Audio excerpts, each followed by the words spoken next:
the PhD isn't the thing that defines you. Similarly, the master's isn't the thing that defines you. It's the way that you approach problems, and it's your positivity, and it's your self-belief. And I think those are the things that are going to be most important in making a successful stab at going independent or being a freelancer. Welcome to another episode of the Mapscaping Podcast. My name is Daniel, and this is a podcast for the geospatial community. My guest on the show today is Alistair Graham, and Alistair's been on the podcast a couple of times now talking about different aspects of the Earth observation industry. And today he's agreed to come along and share his story about how he got started out as being a self-employed consultant in the Earth observation sector. So he's going to share a whole bunch of things he did at the start, what his process looked like, what his thought process looked like, how he got himself ready, what he's learned along the way, and a few bits of advice for people that are thinking that this might be something for them. Before we get into the conversation today, I want to tell you about PlaceKey. So this is interesting. PlaceKey is not an organization as such. It's not a company. It's not a service. It's, at the moment anyway, it's just an idea. And the idea is to create a unique identifier for every geographic area in the world. So there's about 500 organizations and businesses supporting this idea, supporting the concept of creating this unique identifier. And they're hoping to create a new industry standard around it. So what is PlaceKey? There's a lot of sort of mystery at the moment about how this is going to be actually implemented. But the idea here, again, is this universal place ID that standardizes physical places. So data from different data sources can be more easily shared, matched, and located. And I guess the promise here is less time cleaning data, more time innovating, more time solving the world's problems. If this sounds like something that you would like to be involved in or want to find out more about, go to placekey.io. Hi Alistair, welcome back to the podcast. Today we're going to be talking about being self-employed in the Earth observation sector, so the Earth observation industry. And I think perhaps before we dive into the conversation around this, I think it'd be really great if you could just take a couple of minutes just to introduce yourself to the audience, and then we'll go from there. Hi, Daniel. It's great to be back. I'm becoming a bit of a regular here, aren't I? Yeah, so I'm Alistair Graham, and I am an independent consultant around Earth observation and open data, open systems, things like that. My company's called Jogger. I'm also the current chair of the committee for the British Association of Remote Sensing Companies, and I sit on the OSGeo UK committee as well. And some of you might know me from the Seen From Above podcast. So that's me, really. So I notice in front of your name you have a PhD. Talk us through that just a little bit. What is it and what was involved in it? And I guess towards the end, if you could explain how that has impacted your decision to become self-employed. Okay, yeah, so that's going back a while now. So my PhD was from UCL, so University College London, and it was the geography department I was based in. The PhD itself was looking at synthetic aperture radar and how the radar waves interact with moisture both in the canopy and the soil around a potato crop. So the idea was, can you improve irrigation monitoring or irrigation? So how has it influenced my decision to become self-employed? I guess the main thing is that it gave me a confidence that if I had a problem, I could look at it in different ways and sort of break that problem down and work out how to fix it. And that's one of the things I think I would definitely say is if you're going to try and either go freelance or self-employed through a company like I have, then what you really need to be able to have in the first instance is confidence in yourself and your ability to deal with the types of things that might get thrown at you. I think too, having a PhD is also a status symbol, right? It says to the world around you, hey, I've spent a significant amount of time, studying this, learning this, developing my skills in this area. Would you imagine that you could get the same kind of jobs that you're getting today if you have a master's? Okay, that's an interesting one. So I don't look at it as a thing that I promote myself as having. To me, it's just it's a piece of paper. Really, I can't stress this enough. For me, the difference between maybe a master's and a PhD is that you think about things in a slightly different way once you've done the PhD.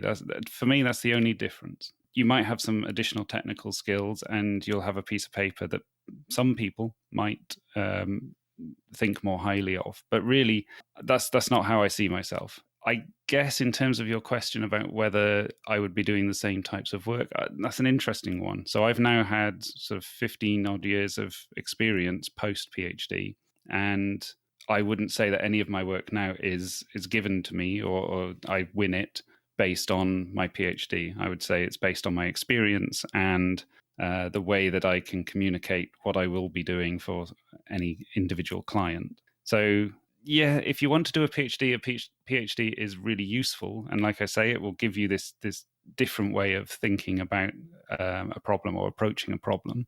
But I wouldn't say it's the be all and end all. And certainly these days, with so much of Earth observation being influenced by the tech sector, it swings and roundabouts, really, in terms of whether it's going to be a massive benefit to you if you want to go freelance or as an independent.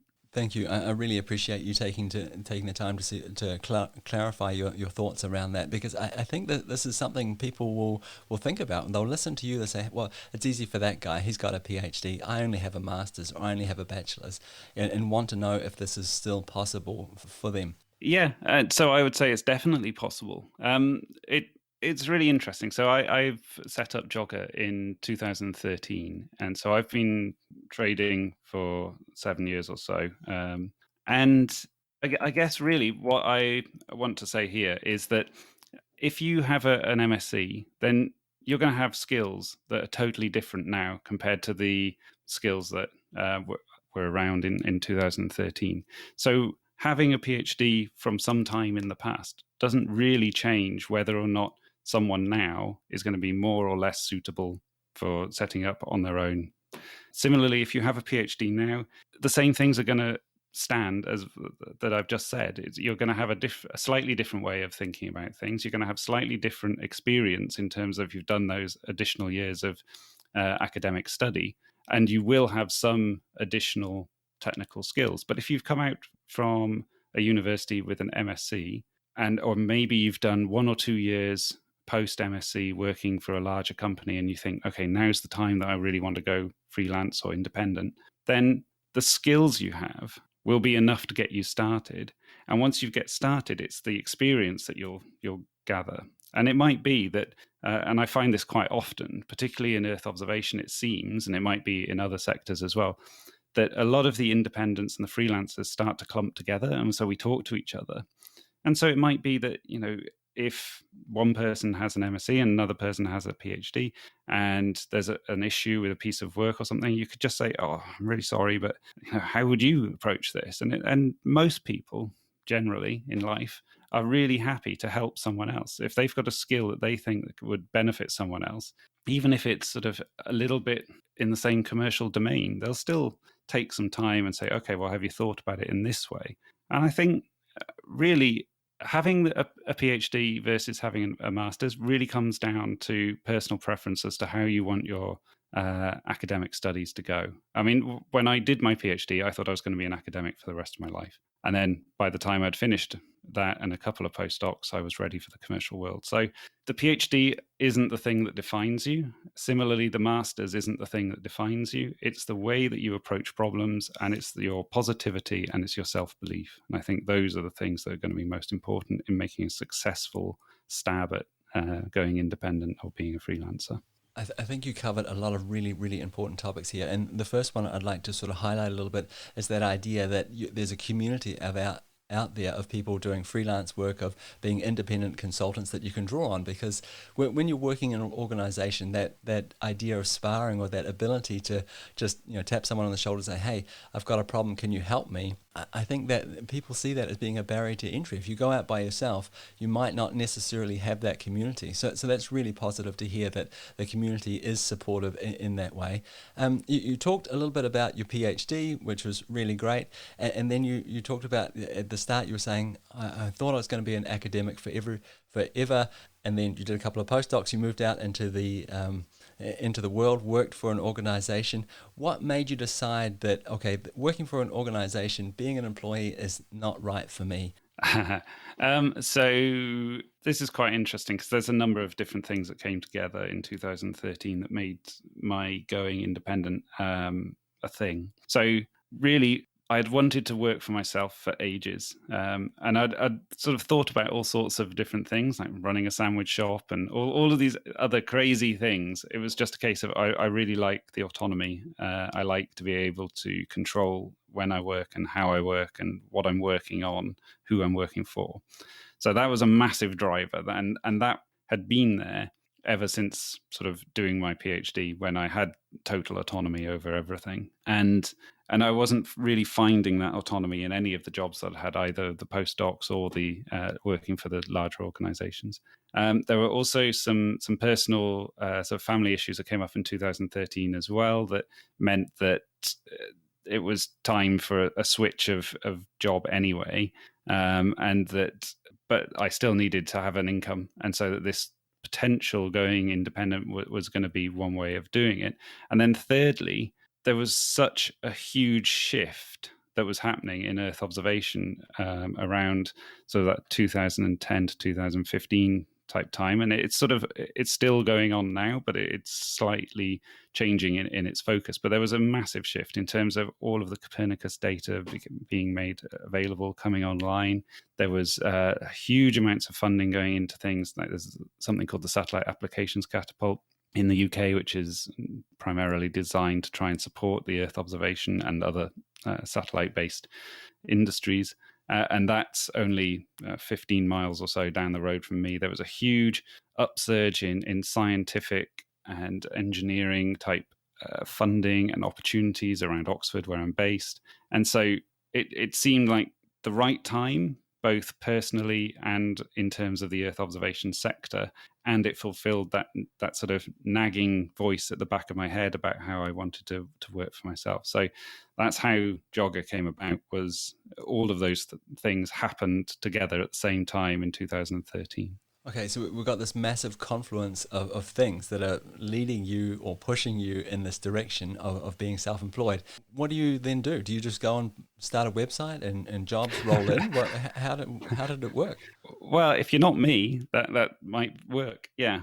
I'm very much the type of personality who likes to plan everything. And some would say that maybe I plan things too long and then miss the opportunity slightly. But so I was able to spend a few months, having resigned from my previous job. I spent a few months just trying to get my head together in terms of what I would need to make a successful business. And so I got all these books out of the library. I started going on the websites of various different sort of how to start your own business type gurus. There was something at the time called Oxford Business Link, I think, or the UK Business Link, which was again trying to give all sorts of sort of handy information to people starting up on their own. So these weren't necessarily resources that were specific to Earth observation. They were more about setting up things like being a plumber or an electrician or a cleaner or a sandwich shop or whatever. But they were all relevant in terms of just how do you work for yourself. And so I spent a couple of months, like I say, looking at all these various different things. And I actually have in front of me, I've got an A5 notebook, which is half full of notes that I made back in 2013 about all sorts of different aspects of how you set up a business. Because I wanted to make sure that if I was going to do this, that I didn't sort of mess it up within a year. So 4 or 5 lines down from the first page in capital letters is who will be my first customer. And this was something that was mentioned a lot in all of these various different resources. Was as you're planning, just think who will be your first customer. And that is the thing I think that's the bit of advice I would give to anyone who's thinking of setting up on their own right now, is you can go through all the cool ideas of what's my name, what's my logo, what sort of software am I going to use, et cetera, et cetera, et cetera. But really, where you're going to get your first paycheck from, that is the one thing you need to be focused on, absolutely laser focused from the beginning. In fact, before you even start. So I really like this that you had such a strong focus on it as a business right from the start, as opposed to gathering data that you think you might need, spending money on software that you think you might need, spending money on branding or resources on branding and getting attention and marketing. You decided that the focus here needs to be as a business. And it's all that sort of boilerplate stuff that goes into making a business. It's the same, I think you mentioned, for plumbers, for builders, and for people working in earth observation. And I love that focus on who is going to be my first customer. So that was something that you put a lot of time and effort into thinking about. So who was your first customer, and how did you get them as a customer? So my first customer was a small environmental consultancy down on the Isle of Wight, and which is an island just off the south coast of the UK. And they were looking for advice, really, about how they could drive around the island and at the same time collect information on the quality of the roadside verges. I can't remember what the reason was that they wanted to do this, but it was basically about mobile GIS and whether or not there could be any link between mobile GIS and Earth observation data and things like that. And it was a small piece of work. It was only, I think, 5 days, something like that maximum. And I got it through a personal link from one of the organizations that I'd previously worked for. And that was really interesting. So, it was nerve-wracking just being me and doing work for somebody without the backing of a whole organization and without other directors who might sort of deal with any issues that come up. Trying to work out whether I would get paid, trying to make sure that I did a good job, but also met all of the different requirements that came in for that piece of work. It was nerve-wracking, but also by the time that I had finished it and I'd invoiced, and the day that I got my payment for that invoice, it was absolutely amazing. So this was within 2 months of my setting up the company. So that was a really good start. I got some money in. I wasn't, I had something to play with, and I wasn't going to be in a negative amount of money or making a loss at the end of my first year's accounts. So that was a definite positive. Well, what was your biggest learning coming out of that first job? Communication, definitely communication. And that is the one thing that I work on every single job that I have, because everybody communicates in different ways. And if someone said to you, okay, go and monitor the roadside verges, you might think, okay, well, it needs to be monitored in one way, or using one type of technology, or recording a certain type of information from that verge, and it might not be the thing that the client actually wants. That they've got something in their head, but they've not directly specified exactly what it is that they want. So communication is absolutely key when you're working for yourself. Talk to your clients, and then once you think you've got an idea of what you want to do, talk to them again and clarify that what you think is what they think. And if there's anything, any tiny little bit that is outstanding or different between the two of you, don't make the assumption that, okay, they'll probably be okay with this. Just keep talking. And there's loads of ways of communicating. You can either fire up little examples of data, etc., or methods or whatever, and send a little video over to them, or an animated screenshot or something like that. You can pick up the phone, obviously, and talk to them. You can write really detailed, bullet-pointed emails, but really make sure that your client and you understand exactly what needs to be done, what the scope is, and what the consequences might be of any change of that scope further down the line. Because I think that's another thing that independents and freelancers do far too often, is have a slightly woolly scope, and then someone, legitimately, a client, will come along and say, oh, could you just look at X, Y, or Z? That wasn't in the original scope. So you need to change your costing based on that change of scope. But quite often, because the original scope wasn't tightly enough defined, you're not able to do that. And that really puts pressure on the individual then to deliver something, but without any additional payment for it.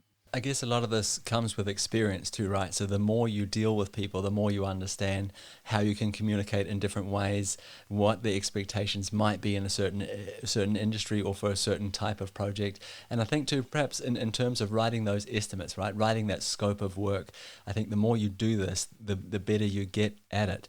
Can you give us any hints or tips? Is there anything that you do religiously every time or have learnt to do every time in terms of writing out that scope of work? Yeah, so like I say, it's sort of this communication thing. So years ago, when I was doing my PhD, there was a professor called Clive Agnew, who I think he was professor of rivers rather than Earth observation. But I always remember he used to say, if you were doing a presentation, so this is like an academic presentation or something, he said, the way to structure your presentation would, and this is a handy hint, folks, for presentations as well as for running a business. But the way to structure a presentation is basically say what you're going to say it, and then say what you've just said, so that you really reinforce the message. And I would definitely say that that is one way of working out the scope. So you'd go and talk to, say, a company that you're going to do some work for.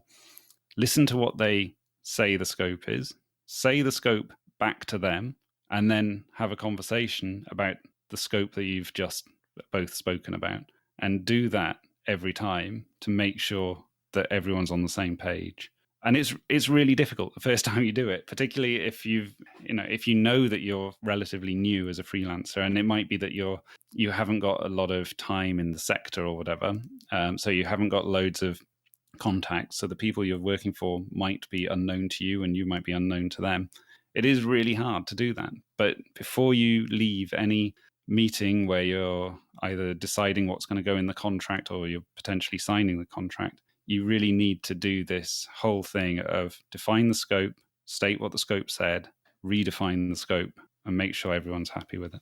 I think it's interesting that we find ourselves focusing so much on communication here, how we communicate and making sure that both parties are talking the same language. Like we're both talking about the same scope of work. We agree that these are the milestones and that when we reach this point here, then we will know that the contract is finished.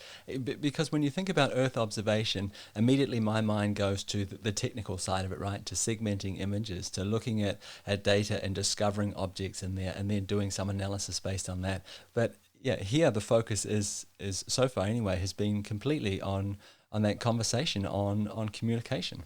Yeah, and it's a total learning process. I wouldn't say I'm the best at communication, and I've been doing this for 7 years.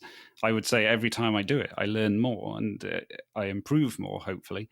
But it is really key because it really matters if you're working for yourself. So if you're working as part of a nebulous organization where there might be, I don't know, let's say 150 people behind you, and you bid for a piece of work and you're bidding in at, I don't know, let's say £1,000 a day, and suddenly the scope changes, well, you can quite easily say, okay, well, in order to make a profit, I'm going to give this work to that person over there who's only going to be charged out at £250 a day, and I'll just give them a little bit of advice about what to do.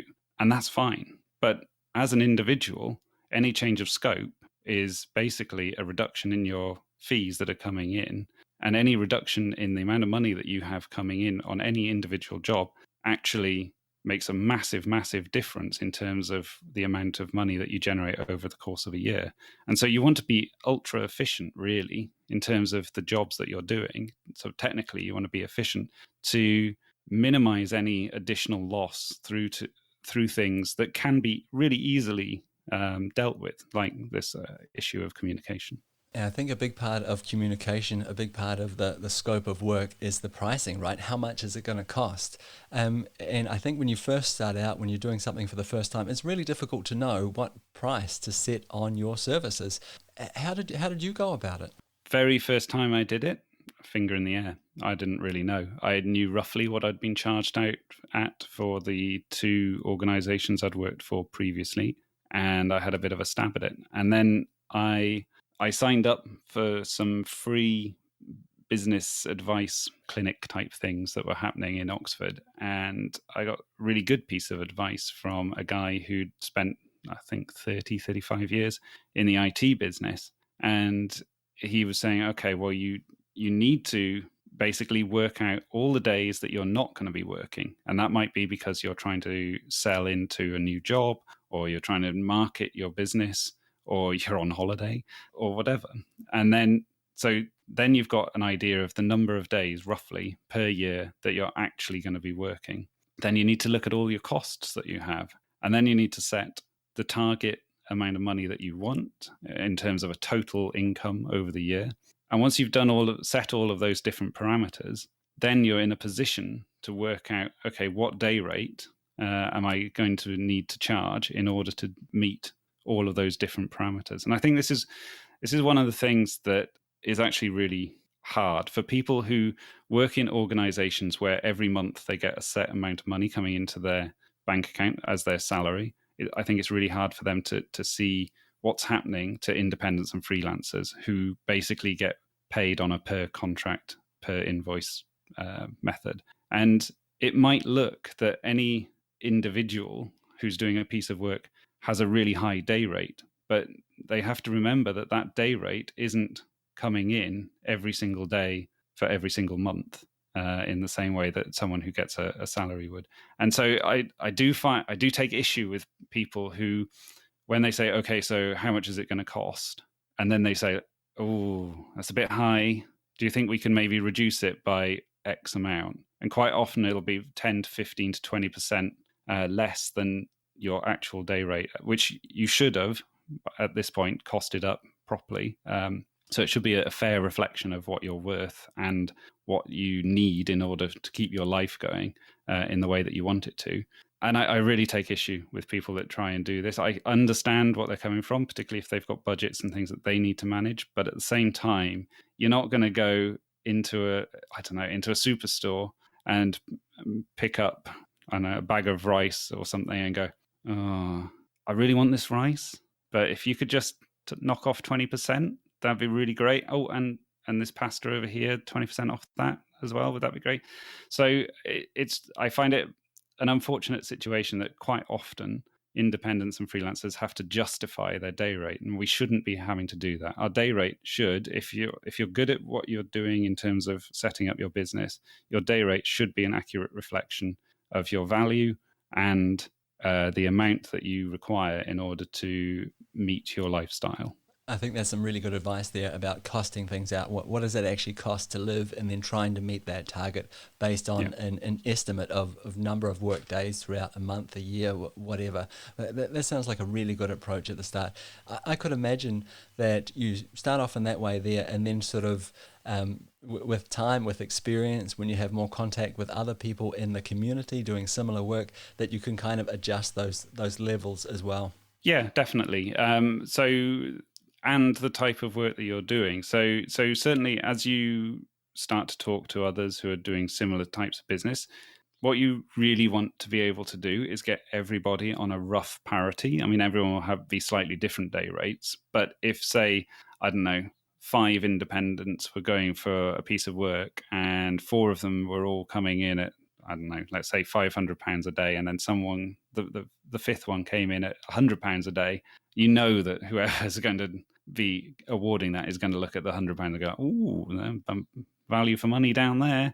And that really doesn't help the other 4. Whereas if everybody was in a rough zone somewhere around 400 to 600, then it helps make that message that you're worth a certain amount, and that those people who are working in the sector are worth a certain amount and are providing a certain amount of value. It really reinforces that message. Yeah, for sure. I think the more people that are doing it, the more you sort of strengthen that message and say, well, this is this, and then it becomes almost like an industry standard. We expect to be charged X amount of dollars, for this kind of task. We touched on it a little bit before. You talked about perhaps having a different pricing for different kinds of tasks. And I think it'd be really interesting to hear, are there any kind of tasks or jobs or projects or employers, for that matter, that you won't go near, that you won't touch because you can just see it's going to be problematic for whatever reason? Mm-hmm. So I would say, personally, I've made a decision based on my environmental background that I I will not take on work in the defense sector or from the oil and gas sector. And I totally recognize that's where the money is at the moment, but which is sort of putting myself at a disadvantage. But if someone was to approach me from those sectors wanting advice or something like that, I am quite happy to point them towards other independents that I know of within my network. And so again, this is one of those things where I don't think as independents we have the luxury of being selfish. We should be sharing out. If there are people who want to work in those sectors, and there are plenty of people who will, then that's fine. I am quite happy to pass that on. It's just a personal thing of mine that I don't really want to be working in those for sort of like personal environmental ethics, I guess. In terms of financing, yeah, I'm always willing to have conversations with anyone who's interested in taking up my services. I came across a startup. This must be about 5 years ago now, and they were absolutely brilliant. So they were a startup and had been trading for, I don't know, something like 6 months. I was relatively new in the sphere. They didn't know me. I didn't know them. And there was a piece of work that would have been worth, a few grand. So it wasn't huge, but at the same time, it wasn't to be sniffed at. And they came up with a really good idea of, okay, let's do a piece of work that will be like 500 quid, 600 quid, something like that. That will then see how we work together in terms of this communication that I've already talked about. It will see how I invoice, and I will be able to see how quickly they pay. And it was a really good exercise for both parties, I think, but certainly for me, in just building up a level of trust between two different organizations, so Jogger and this other startup, in terms of how we might do business in the future. And from that, other contracts did come. So it was, and I've tried to apply that model to a couple of other new clients that I've had since then. And actually, it does work really well, that you have a really small piece of work that's relatively low risk to the independent or the freelancer, and relatively small budget to the client.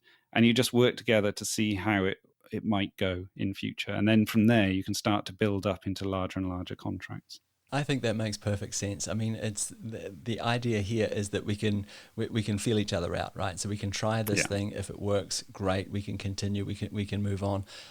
How much of your work, or have you seen more work coming from existing clients? So oftentimes, if you think about selling a product, people will say it's easier to sell a product to someone who's already bought from you. If you go to McDonald's, for example, they call this upselling. Do you actively do that? So you do some work for a client, okay, that worked out really well, that was a successful project, but I can see that you need help over here, or I could do this, or I could do that. How much of a part of your business is that side of things? Personally, I would say it's massive. So this whole concept of getting rework back in from an existing client is really big certainly in this sector. I think if you can help on an individual project or an individual problem that a client has, then in all likelihood, similar types of projects or problems will arise in the future, and you'll be able to help out again. Plus, like I say, it comes back to building these relationships with clients and having good communication, et cetera, et cetera. I have been asked, since we've come into lockdown with the global pandemic, I have been asked, how do I get new clients? And I must admit, this is a tricky one now, because a lot of the ways that I was getting new clients was going to in-person events and being able to either stand at the front and give a presentation about something, and then follow up with people individually about various different questions. And then from there, just sort of go, oh, okay, that's interesting. Maybe we could work together, et cetera, and then follow through on that. Or is that whole thing that I think loads of people around the world are missing, which is let's grab a coffee and have a quick chat about this issue that you've got, or this thing that I've mentioned that you're interested in, et cetera. And that's been another great way for me to get sort of new clients and additional work. Now, obviously, all of that has disappeared. I think it's going to be much tougher on individuals because we're not really in a position to start spamming emails all over the place with marketing spiel, etc. Or if we did, I don't think it would be seen that favorably. And so really the concept of strengthening relationships with existing clients is really the way forward, I think, at least for the next 12 months, where you're going to want to make sure that you're doing really good work for good clients, and just making sure that things are paved tentatively through the next 12 months. I'd really like to stay with the idea of getting new clients, because you're right. I mean, this is a big issue now with the lack of these in-person events due to the global pandemic. But you have a website, you have a social media presence, you're active on Twitter, you blog, and I've seen you on LinkedIn, for example. You also have this amazing podcast. Any of these, can you see any opportunities around any of these activities in terms of generating new business, of getting contacts to new clients? Yeah, that's an interesting one. So I do have all of these online presence, and I have, well, I think a reasonable amount of interaction through different channels. However, I personally currently use them as a way of raising my profile as to who I am and sort of what I do and the types of opinions that I have on various different things around the Earth observation sector. I've not actively tried to translate any of those different online presence into work coming in. And I will be honest, I don't think in the 7 years that I've been running Jogger, I don't think that I've actually managed to get any new clients coming directly through those, although there might be one or two that have come through my website, and then I've built up a relationship with those clients. So I might be just mistaking where the first contact came from in terms of that. But generally, I don't see that as a way of getting clients, and I might be missing a trick here, and I might be mistaken in how useful all of those different online contacts would be. I think it's very hard to trace people, back to the first point of contact. So, Yeah. I mean, it's almost impossible. We put these things out into the world, and I think for the most part, it's really difficult to say exactly which one, tipped the scales in your favor, that, encouraged them to visit your website, that then led on to a relationship. And this is assuming that the person can actually remember it, right? Like, oh, I saw that tweet, Yes. and that led me through this rabbit hole, and then all of a sudden you're working at our office. So I get it that's really difficult. So we've talked a lot about communication. We've talked a lot about the business side of it. In Earth observation and geospatial, this is a technology industry.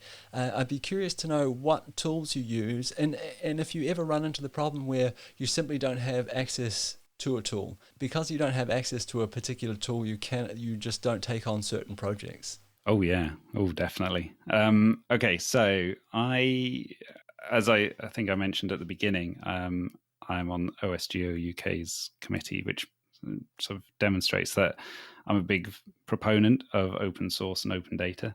And I made the decision right at the beginning that Jogger was going to be an open source led business, and therefore I've only been using Ubuntu Linux on all of my work machines, actually, for the entire 7 years. And so I generally use things like QGIS and Saga GIS in terms of my processing, GDAL at the command line.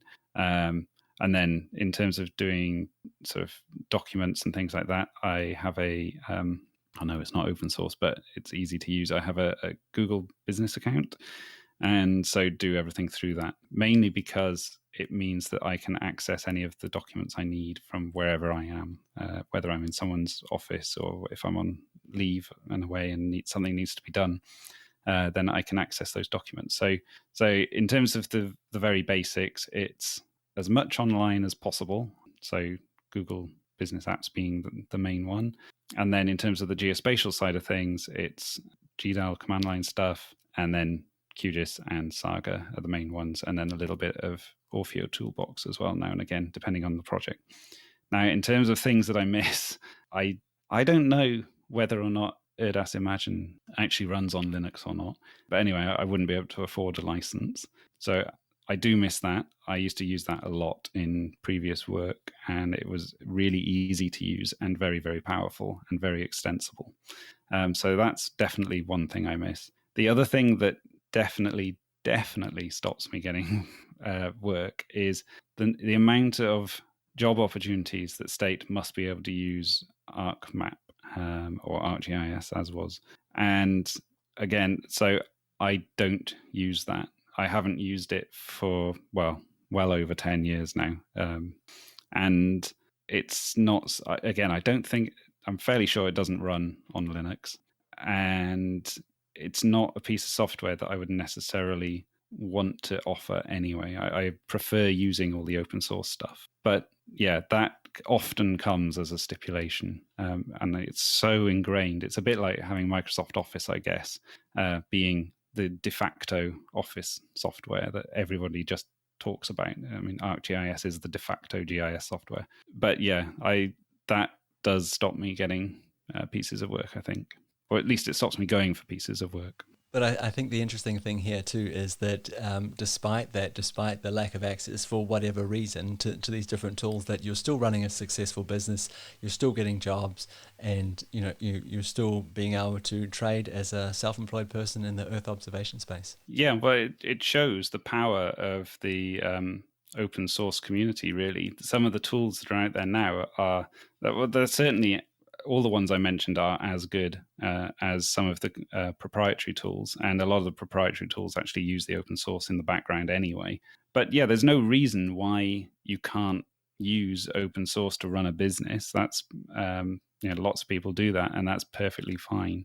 I guess one or two other things that, like little asides, that may now and again cause issues is if there's little bits of software that only run on Windows. I don't have any Windows machines in the business, and I haven't used Windows, again, probably for 10 years or more. And so now and again I get asked questions, sort of technical questions like, oh, we've got this issue with a piece of data on this piece of software. How would you sort it out in Windows? And I have to honestly go, I have no idea, because I don't know what Windows 10 looks like, let alone what it does. So yeah, there are all sorts of little things that come up every day. But like I say, you can create a successful business using whatever software you want to, really, as long as it interacts well with the data. I think we've come a long way in the conversation now, and I want to sort of move towards the advice bit of this episode. And I'm wondering, what advice would you give to someone today if they were wanting to be self-employed in the Earth observation space?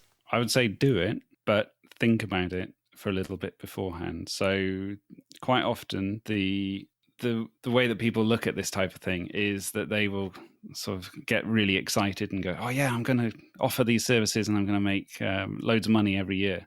And the reality is that you're going to spend most of your time being a salesperson trying to convince people to give you that money. But at the same time, there are the barrier to entry into Earth observation at the moment is the lowest it's been since I've been in the sector.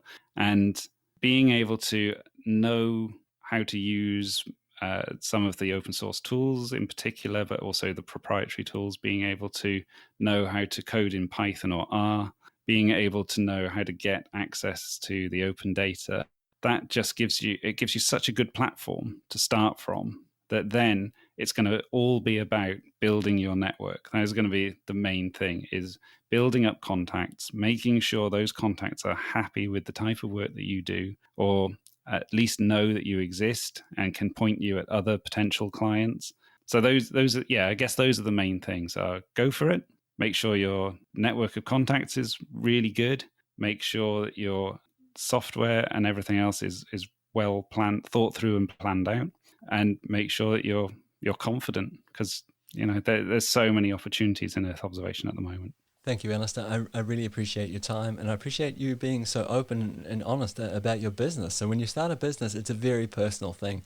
In fact, I think sometimes it's almost impossible to separate the business from the person. So I appreciate you sort of drawing back the curtain and letting us look inside and walking us through what it was like to start and where you are at today. Thank you so much for that. before I let you go, is there anywhere where the listeners can go if they want to reach out to you, if they want to hear more about your business, or if they just want to continue this conversation? Yeah, so there's probably three main ways. On Twitter, I'm at AJGJogger, and Jogger is GEOGER. So you can send me a message there, or go to jogger.co.uk, which is my website. You can find out a bit more about my business there. And then if you just want to hear my opinions, basically, and that of my co-host Andrew on the Scene From Above podcast, then check out scenefromabove.org. Thanks again, Alistair. I really appreciate it. Cool. Thank you very much.